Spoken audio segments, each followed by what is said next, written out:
Bonjour et bienvenue dans cette nouvelle exploration approfondie. L'objectif aujourd'hui, c'est vraiment de décoder les règles non écrites de la réussite en société. Et c'est un sujet fascinant. Ah, ça oui. Et pour mener à bien cette mission, on s'est plongé dans un corpus de sources très riche, avec surtout 2 ouvrages absolument majeurs.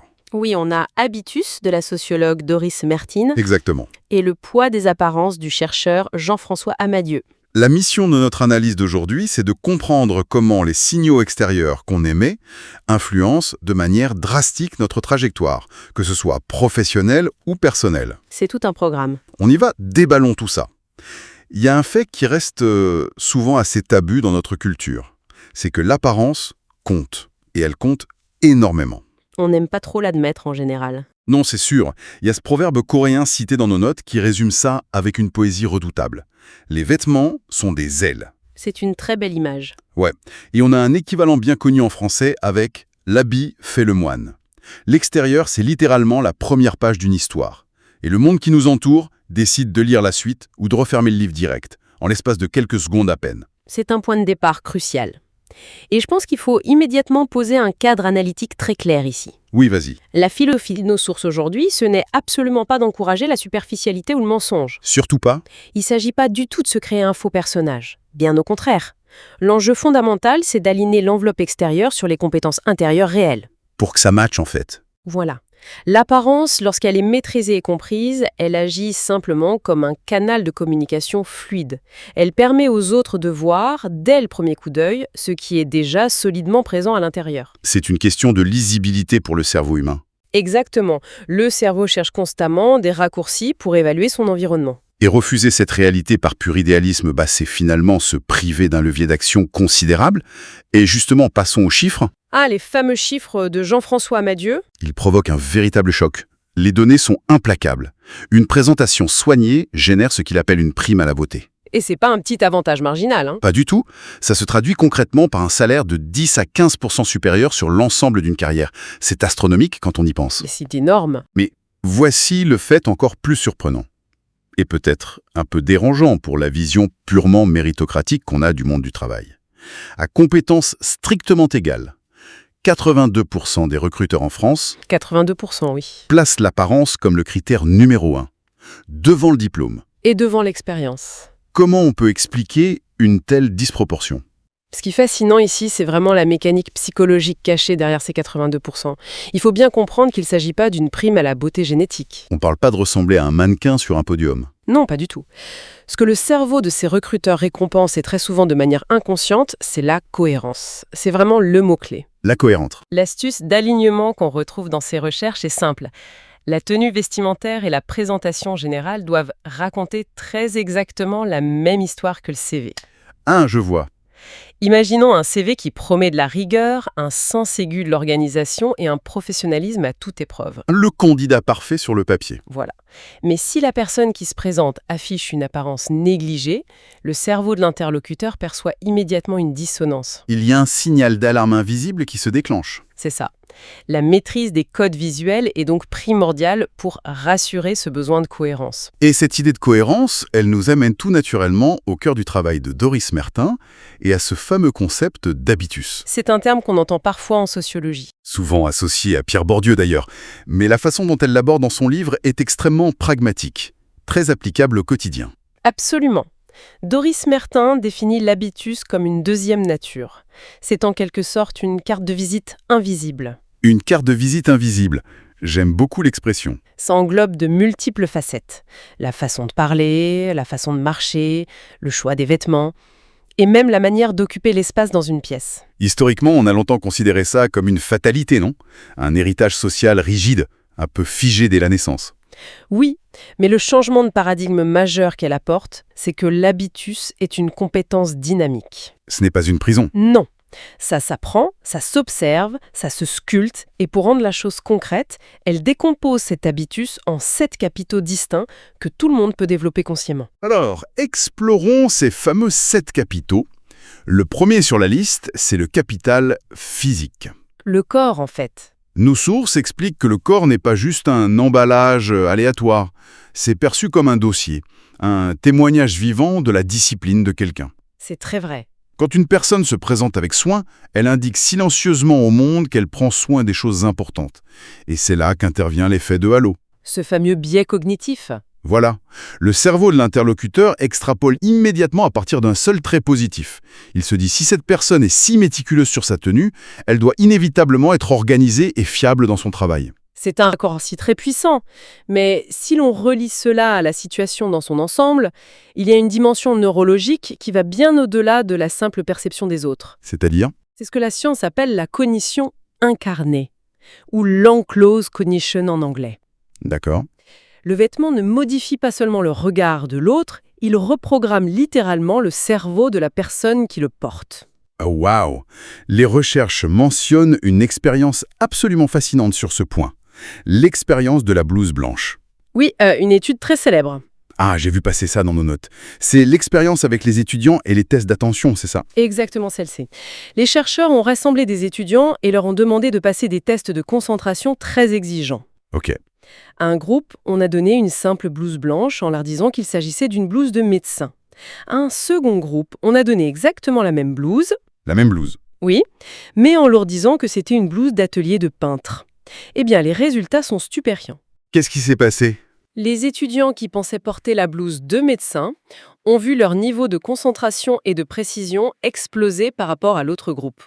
Alors que le tissu était identique. Strictement identique, la coupe était identique, mais le symbole psychologique associé au médecin, la rigueur, l'attention aux détails, a reconfiguré l'état cognitif des étudiants. C'est incroyable. C'est la métaphore parfaite de la cape de Superman. Comment ça ? Quand Superman enfile sa cape, il se déguise pas pour Halloween. Il active sa véritable identité et ses pouvoirs. C'est une excellente comparaison. C'est ce que conseillait d'ailleurs le grand couturier Giorgio Armani. Il disait souvent qu'il faut s'habiller pour le rôle que l'on vise et non pour celui que l'on a actuellement. C'est très juste. S'habiller avec intention, c'est donner une instruction neurologique claire et directe à son propre esprit. C'est pas de la triche, c'est de la science appliquée à soi-même. Et l'astuce pratique tirée de cette analyse est redoutable. Il suffit de choisir une tenue qui corresponde à ses ambitions professionnelles. Et d'observer. Oui, observer tout au long de la journée comment la posture, le ton de la voix et l'assurance se transforment naturellement. Et cette transformation interne, elle prépare le terrain idéalement pour les capitaux suivants. Tout à fait. Ceux qui touchent directement à l'intellect et aux interactions sociales. Ce qui nous amène aux capitaux linguistique, éducatif et social. Commençons par le linguistique. Le capital linguistique, c'est l'art d'utiliser le vocabulaire comme une véritable monnaie d'échange. C'est-à-dire s'adapter au milieu social. Dans n'importe quel écosystème professionnel, maîtriser le jargon spécifique, c'est pas de la pédanterie. C'est un signal d'appartenance extrêmement fort. Une façon de dire « je fais partie de ce monde ». Exactement. Je comprends vos codes et vos rouages. C'est là que ça devient vraiment intéressant. Parce qu'on pourrait penser que ce capital consiste simplement à ajouter des mots compliqués à ces phrases. Alors que c'est tout l'inverse. Les recherches montrent que la véritable maîtrise réside dans la puissance phénoménale du silence. Oui, le silence est d'or. Nos sources recommandent de traquer impitoyablement les petits mots creux qui polluent le discours. Les fameux, en fait, du coup, voilà... Genre, etc., toutes ces béquilles verbales. Et l'alternative, c'est d'utiliser une pause de 2 à 3 secondes avant de répondre à une question importante. C'est vrai que ça change tout. Ce simple silence crée une attente. Ça donne un poids extraordinaire et une vraie gravité à la réponse qui suit. C'est une marque de contrôle. Il y a un autre élément linguistique fascinant, c'est la vitesse d'élocution. Ah oui. Parler légèrement plus lentement que la moyenne fait instantanément paraître une personne plus intelligente, plus réfléchie et plus sûre d'elle. L'urgence dans la voix trahit le stress, non ? Le stress ou le besoin désespéré de convaincre. Alors que le calme vocal suggère l'autorité naturelle. C'est frappant de voir à quel point la forme dicte la perception du fond. C'est indéniable. Et ce fond, justement, il faut bien le nourrir. C'est le rôle du capital éducatif, le 3e de notre liste. Un capital très souvent mal compris. On a tendance à le limiter au diplôme encadré sur un mur, non ? C'est une erreur commune. Doris Martin explique que le capital éducatif moderne, c'est avant tout la curiosité en action. C'est pas un état figé à la sortie de l'école. Non, c'est une richesse de références qui se construit au quotidien. Les documentaires de qualité, les essais, les analyses approfondies. Le calcul évoqué dans nos notes est un véritable électrochoc à ce sujet. Ah oui, ce fameux calcul. Remplacer seulement 15 minutes de défilement passif sur les réseaux sociaux par du contenu enrichissant, ça équivaut à plus de 90 heures d'apprentissage cumulé sur une année complète. 90 heures ? C'est un avantage concurrentiel massif, un véritable intérêt composé, intellectuel, et surtout c'est accessible à tout le monde. Et toutes ces connaissances deviennent le carburant idéal pour alimenter le quatrième levier, le capital social. Le réseau. Oui, on apprend dans les textes qu'en réalité, l'entourage est le plus grand prédicteur de succès d'un individu. S'entourer de 5 personnes inspirantes qui tirent vers le haut a infiniment plus de valeur que d'accumuler 5000 contacts passifs sur un réseau professionnel. Des contacts fantomatiques, oui.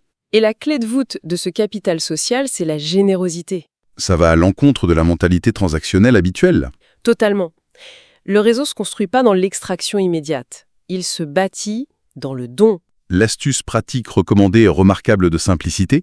Il s'agit d'envoyer de temps en temps un message sincère et argumenté à une personne dont le travail est inspirant, sans rien demander en retour. Aucune demande de rendez-vous? Juste de l'appréciation pure. C'est en donnant avant de recevoir que se tissent des liens authentiques. Des liens qui finissent par composer un filet de sécurité incroyablement solide. Passons maintenant au capital numéro 5, le plus délicat à aborder peut-être, le capital économique. Oui, il faut beaucoup de subtilité ici. Ce capital ne consiste pas du tout à hurler « Regardez, j'ai beaucoup d'argent ». C'est l'inverse, Il murmure, le discernement. le bon goût. Il se cache dans des détails d'une simplicité désarmante mais qui envoie un signal très fort sur la fiabilité. Comme un très beau stylo sorti discrètement en réunion. Ou un carnet de notes impeccablement tenu. Des chaussures parfaitement cirées. C'est le signal d'une gestion intelligente de ses propres ressources. Doris Mertin utilise une expression très élégante pour ça. Elle parle d'aisance non contrainte. L'aisance non contrainte, Quand on observe les élites ou les personnes avec une forte autorité naturelle, elles rejettent le clinquant. Les logos ultra visibles. tout ce qui ressemble à un effort désespéré pour impressionner. Voilà. Le principe, c'est que la cohérence inspire le respect. Une garde-robe capsule parfaitement pensée inspire plus de confiance qu'un assemblage de pièces extrêmement coûteuses mais disparates. Et on a cette règle très concrète dans nos notes pour construire cette aisance, la fameuse règle du 1 pour 1. Une stratégie redoutable. À chaque fois qu'il faut remplacer une pièce médiocre ou usée, on investit dans une seule pièce de haute qualité. Donc au fil du temps, l'environnement global s'élève. Le luxe véritable, c'est pas d'exhiber le prix, c'est la cohérence absolue de l'ensemble. La cohérence, c'est vraiment le fil rouge de notre analyse. Et ça s'incarne de la manière la plus littérale dans les 2 derniers capitaux. La posture corporelle et la présence vocale. Capitaux 6 et 7. Sur la posture, impossible de ne pas évoquer la chimie de la confiance. Nos notes mettent en lumière les travaux d'Amy Cuddy. La fameuse power pose. La posture expansive, oui. C'est de la pure biologie. Prendre de l'espace, ancrer ses pieds au sol, ouvrir ses épaules pendant seulement 2 minutes. Ça suffit à déclencher une cascade hormonale. Baisse significative du cortisol, l'hormone du stress, et augmentation de la testostérone liée à l'affirmation de soi. Le corps programme le mental. L'astuce, c'est de créer un rituel strict de 2 minutes en privé, juste avant un moment à fort enjeu. On s'ancre, avec un geste symbolique, on ajuste sa veste, et on laisse la biologie faire le gros du travail. C'est un outil fascinant pour reprendre le contrôle. Et cette confiance physique doit ensuite se faire entendre. Le capital 7, la présence vocale. Pour saisir l'urgence de maîtriser ce capital, il faut se tourner vers la règle de Mérabien. Une statistique bien connue en psychologie. Une équation qui décortique l'impact d'un message. Selon ces études, l'impact repose à 55% sur le visuel La posture, les gestes. et 38% sur le vocal, le ton, le rythme. Attends, si on fait le calcul, 55 plus 38, ça fait 93%. C'est-à-dire qu'il ne reste que 7% pour les mots eux-mêmes. C'est le chiffre. 7% pour le contenu pur de l'expertise. C'est presque difficile à croire. Ça heurte l'intellect, c'est sûr. Il faut nuancer, ça ne signifie pas que le fond est inutile.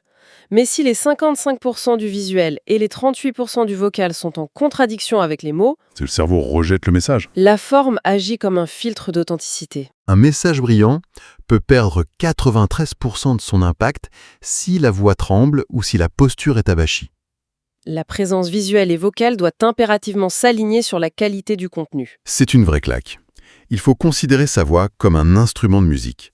Par exemple, baisser légèrement le registre de sa voix à la fin d'une phrase.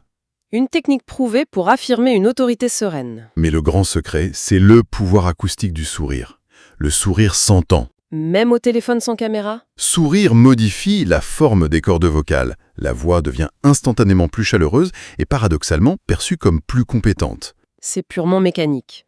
L'astuce pratique, c'est de s'enregistrer en train de parler pendant 2 minutes, au moins une fois par semaine. juste pour écouter et évaluer objectivement son instrument. Portable au début, mais tellement puissant.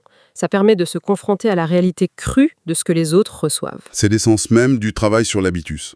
Prendre conscience des signaux émis involontairement pour les émettre de manière volontaire et stratégique. Tout à fait. Alors qu'est-ce que tout cela signifie au bout du compte?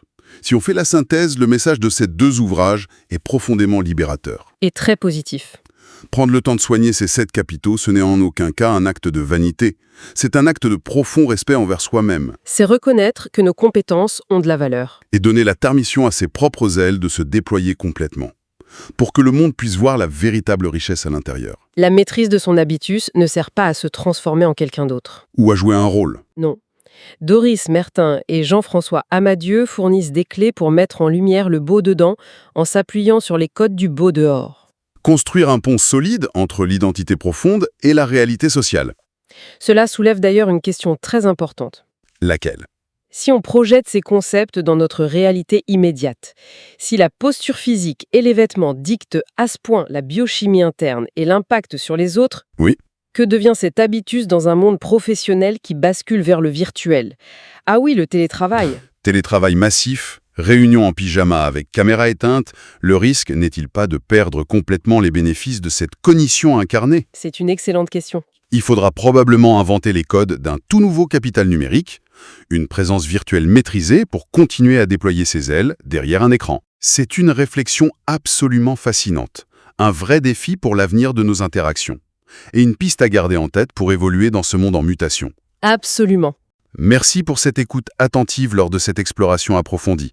C'était une occasion d'examiner ces codes invisibles sous un jour nouveau, pour les faire jouer en faveur de ses ambitions. À très bientôt pour continuer d'apprendre et de décoder ensemble.